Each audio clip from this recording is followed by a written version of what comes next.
In Richland, we are used to the wind, but December 17th of last year, the winds caused more than a bad hair day.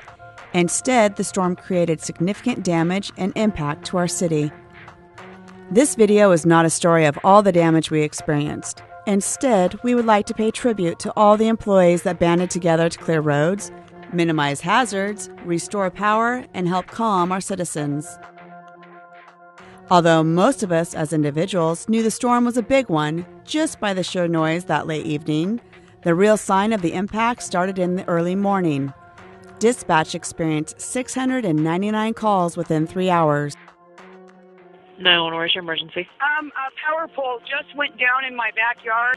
I think a transformer just blew out in my backyard. We have a burning power line in our neighbor's yard. There's a fire. This windstorm has given me some anxiety. And I just want to find out, are we experiencing the tornadoes? We have a truck rolled over on Highway 240. 911, where's your emergency? Take a deep breath. Tell me what's going on. okay, some guy broke into my house. I need to get more information from you. We've got deputies dispatched up there, so who is this person? Do you know him? The calls ranged from citizens concerned about the magnitude of the wind, to life endangerment calls, to power outages. Richland crews mobilized immediately. The first wave of responders evaluated the situation and whether calls were life-threatening or more related to personal property damage. Concurrently, crews quickly evaluated hazards throughout the city that were blocking right-of-ways.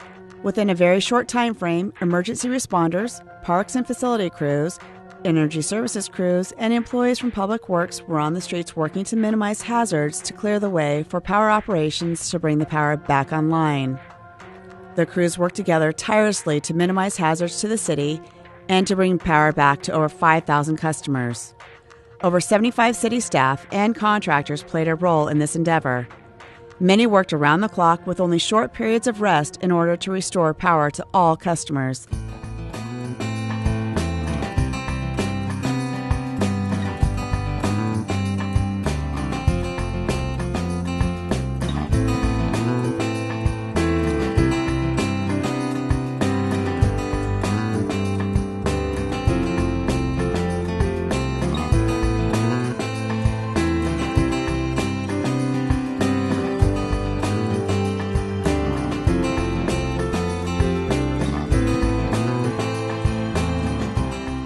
It truly does take a team of dedicated individuals to provide exceptional service to our citizens. Thank you to all our employees that banded together and helped bring Richland whole again. Your efforts did not go unnoticed, and we appreciate all that you did and all that you continue to do on behalf of not only Richland, but your fellow coworkers. This effort was the gold standard for teamwork across multiple departments, and you should be proud.